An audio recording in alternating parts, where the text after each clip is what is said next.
didn't know if I'd ever say this again, but welcome back to another video, folks.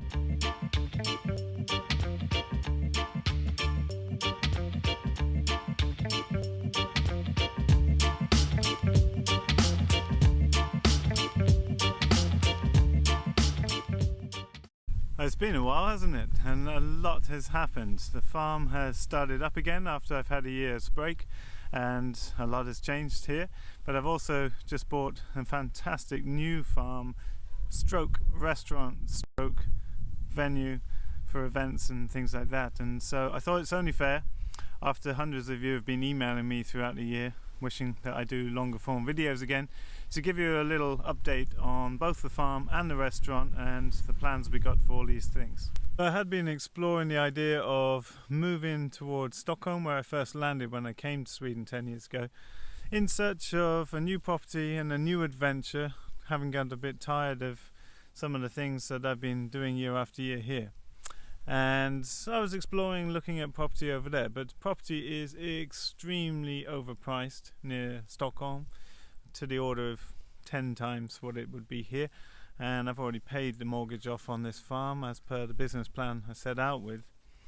And the land is not so nice. I much prefer the habitat and the climate out here. The soil is more workable and the landscape more beautiful, the wildlife more beautiful. And I'm also a big sucker for the west coast, and to be able to live near the sea, but for it to be the Baltic Sea was not something I was best pleased with. The Baltic's not the nicest of coasts when we have the west coast, which is incredibly stunning. And so at some point in the winter last year we came back here, and I decided that one of the main reasons that I was considering moving away was to be near more vibrant culture. It's quite sleepy out here in the countryside, and being a foreigner in the countryside with a very busy summer season when most of the social activity is happening, it's always been a bit of a problem. But I've designed the farm to run in a different way this year that's really facilitated the sort of balance that I've been looking for. And I've decided that I need to create the sort of cultural space that I want people to gather and hang out in. One thing I learned is you can't put a farm like this down for a year. There's so much maintenance that needs to happen, and it took the first couple of months just to get things back in basic order again. And I kind of shot myself in the foot by making it a short season to ease back into things and not having my employees here in the initial setup. So I ended up lumping everything on myself after taking some time out from the farm, which was not the smartest idea, not a mistake I'll want to do again. But then we started the year with building this incredible sand garden. I'm going to roll on some clips of the construction of that. This is something I can talk about in a longer form video. If you want to see a video specifically about this, let me know in the comments below. So after the initial drought and desperate watering of this to get it established, we were soon into the farming season, and we've brought back cows and sheep and laying hens in our eggmobiles, as well as broilers to the farm, as well as getting the market gardens kicking up and producing amazing veg again. We've hosted a whole number of trainings, bringing back Anders from Norway to do holistic management training, as well as our internship programs, which are super oversubscribed. We've got all our new trainings for next year up on the website already. If you want to find out about them, see the links below. And bear in mind, our online Regenerative Ag Masterclass is also launching very, very soon. If you want to be in to join us for the 8-week lifetime access nutrient dense online training, the best value thing I can offer you, I think. A big highlight from this year for me was to run a 10-year reunion where people from all over the world came to meet again and meet people from different years at the farm, and that was such a lovely time, a little sort of festive networking and hearing what people are up to. I've decided to run that every year so that anyone that's been to the farm before, either as staff or on a training, can come back and join us and spend a few days feasting, connecting with people, and just keep growing this beautiful network we've built of people engaged in amazing projects all over the world. For me, a lot has been about finding life balance with running this busy farm and educational hub, writing books, producing videos, all the sort of work that I used to do in the past. I've let some of that go and found a lot more balance where I actually get weekends off. I get a lot of afternoons in the weekdays to be with my kids. I've been finishing this lovely summer house on the natural swimming pond behind me so I can host friends and people, and really finding a lot more balance. It's the first year running the farm that I haven't felt stress at all during the season, and we've even managed to donate tens of thousands of euros of product to people that really need it, refugees, unemployed people, homeless people, and that's been really touching to me and the team this year, to see the best quality food you can imagine going to the people that really need that nutrient density the most. Part of what's made it so easy this year is the incredible team. I'm so blessed by all the incredible people that pass through the farm and my life here, but having Ollie and Sabina and Dermot and then later Victor as an incredible farm management team has just been a real blessing, and it's been super fun to just have more space and time and be able to really connect with people in a deeper level. We're all working on our inner regeneration as well as the land and habitat around us, and it's been a really special theme of this year and really beneficial for a lot of people passing through. And big news for me is that Victor's actually moved in, and after many years of trying to offer people opportunities to stay longer term at the farm, that's been the biggest issue for me, is having to start with a brand new team every year. And in the old days when we were doing very high level of production, that was very stressful because all of that management and all of that financial stress came back on my shoulders essentially. And having Victor move in, he's bought a beautiful property at the far end of our local lake with his family, and they're going to move in a couple of years, but he's moving back in November, and he's going to be my right hand man for the coming years, and I'm so blessed by his presence here. Everyone's loved having Victor around. He's a very sensitive, humble, skilled and intelligent guy, and I couldn't think of a better sidekick for this next chapter as we move on to our beautiful restaurant and event space here. This is Silligorden. I want to tell you a bit about it. I'm sure you're all excited to see inside, but a little bit of history. This place has been built by an artist over 100 years ago and had thermal baths here on the edge of the Great Lake Freakin here. This is up in the village about 7 kilometers from the farm. And it was a farm, and they had a restaurant here always, serving fish from the lake here. It's a very deep lake, it's over 100 meters deep, and it goes all the way from Karlstad to Torsby. It's a very long lake, and it's got a dance hall over here and workshops, and it's even got a couple of houses down the bottom here. There's 6 hectares of pasture going down to the lake, and there's over 30 beds that they've used as hotel in the past. But the restaurant is a real beautiful space. We used to come here for fika, which is a Swedish coffee break, when it was running, but it's been sitting empty for the last couple of years. But it's a majestic place with these incredible buildings, incredible location. And so I finally, after a couple of years talking with the owners, have signed a deal, and we've purchased this place. My plan for a long time has been to start to do food events so that hundreds of you can gather from around the world and experience the farm, eat the farm, meet each other, and work on that, connecting people to place through food and through meeting each other. And I couldn't think of a better place or venue to do that than here at Silligorden. In Swedish that means the herring farm, but we like the name and we're keeping that. But we want to bring this place back to its former glory. We want to turn the entire car park into a beautiful sand garden like you see at the farm, so that even the car park when you come in is the most beautiful thing you've ever seen. We want to put in no-dig veg beds and flower beds. We want to bring grazing animals to the land here.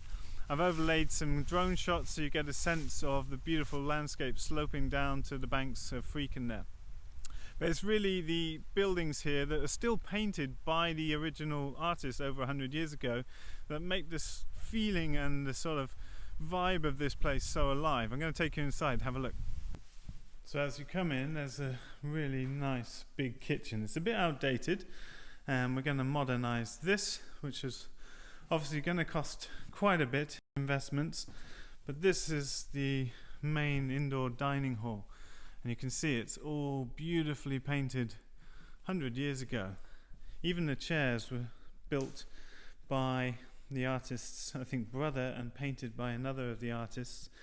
So it's really stunning feeling in here, and I don't think videos can capture this properly because it's got a majestic feeling.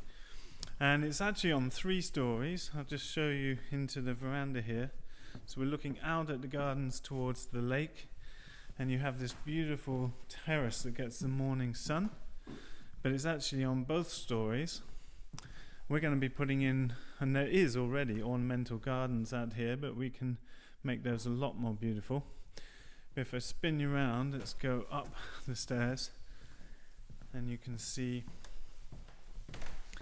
there's another terrace up here, and the windows open up into the roof, and so you can have music events. And we're thinking of doing a two-pronged approach. We're going to have events for local people to gather and eat and drink and listen to amazing music. We want to bring some of the top artists internationally here to this rural location, partly for the young people's sake, because there is nowhere to hang out and not much culture to speak of, or certainly not what I'm after. So we decided we'll create it. Just look at that though. It's amazing the resources we have here. And upstairs there's a little turret which can be VIP space, looking down over the whole farm and lake. Unbelievable. We're not going to be opening until next summer. It's a lot of work to plan a place like this, all the different licensing and regulations. We want to do some renovations. We want to put our little touch on the place. But it's a lot of planning to make a place like this work. And as you can imagine from the likes of our farming, we're not going to be running it in a conventional way. We're going to be doing things a little different here. Many of you will have read our cookbook, Farm Fish Hunt Pick Bake, and that's a year-round guide to eating, preserving our food from the farm and from the wild. And it's really that same approach we want to bring to the restaurant here, which I think is going to be quite unique for higher end restaurants, farm to fork kind of service, where literally everything is going to come from the farm or from the wild that we foraged ourselves, even down to the salt, which we're going to harvest from my place on the west coast and create our own salt. We don't want to be using olive oil, we don't want to be using fruits from the other side of the world. We want literally to craft the very best nutritionally dense, super tasty, super beautiful food out of what's in season right here in that time. And I think that's quite unique for this kind of setting. We're going to have long tables in the pasture with people meeting new friends from all over the world, and I'm really excited to be able to welcome folks to come and check this space out and learn more about farming and regenerating each other through these kind of experiences. So this building has been functioning as a shop in the past, probably originally was a farmhouse, but it's a beautiful shop and could be a reception used at events and things like that. And this building is really special. This was also muralled, but it's fading away now, but hopefully we can get all of these paintings restored. And this is a bit of a dance hall, but it's got this lovely western kind of feel with the veranda here. Everything is old but very beautiful. I'm just going to make it wide angle here. You can see this is an incredible space that's been used for weddings and dances. Beautiful. And we want to bring life back to this place and host people again. And I think what sums it up for me is this painting down at this end. We want to create the cheer and gathering together of people again. And this image really speaks to me of what we're going to do here. So those of you that follow the channel over the years know that I love to talk about money and finances, facts and figures. So I'll share a little bit about this process with you. This place, I think it was very reasonably priced. I purchased this for about 500,000 euros. Now, that's a lot of money and far more money than I had. I've had to borrow nearly everything at quite high risk to myself to make this possible. But if I think in European context, that's extremely cheap. If this place was near Stockholm, it would be, 10, 20 times the price. And if it was in somewhere else in Europe, it would equally be ridiculously priced. And I couldn't bear to see an iconic place like this be torn down or developed in a unartistic way. It feels like no one else was going to buy this place. It's been sat empty for 2 years with no offers on it. And so I feel really grateful and privileged to be able to take this place on. And I think it's really great that we get to take it on, because we're probably the only people that would bring back the farm and restore some of its former glory whilst taking it in a new direction too. So I'm really excited for that, and to bring people and farming and food back to a central part of the community. So we're going to run this in two sort of ways. We're going to have an inward local summer season where it's aimed at the local people in the village and surrounding towns. But then we're going to run global feasts, and we're going to bring 200-300 people together at a time to meet each other, form new networks, see the farm, eat the farm, and celebrate together in really visually spectacular feasts. That's some of what we're going to do. We'll be announcing more as we go. But I thought the best way to launch this place and to get some of you folks involved and feel like you're part of this next chapter and dream that's coming to life for us here, we want to run a very special launch event that you can come to the farm, you can come to a feast here, you can see all the places that you've seen in these videos over the years and become part of this global network. I feel so privileged to have this mycelial network all around the globe of some of the most fascinating, engaged and exciting people I've ever come across. And so we'd love you to be part of that. We're going to announce details of that as soon as we know them, but stay tuned. In the coming weeks we'll be announcing a Kickstarter where you can come and be a part of this historic moment. Thanks so much for watching, folks, and don't forget, as always, in the links below you can find details of where to buy all my different books. We only sell them direct from the farm still. Please don't buy them off Amazon or resellers that are trying to make money out of you. The best place to buy our books is direct from us. We ship them out all over the world to nearly 100 countries now. We're launching the sales for the tickets to my online Regenerative Agriculture Masterclass any day now, and that's our 8-week lifetime access, one-of-a-kind, unique training in this field. It's the best value training I can offer. So check the links below. Thanks so much for watching. Thanks for your support over all these years, and it's good to be back on YouTube.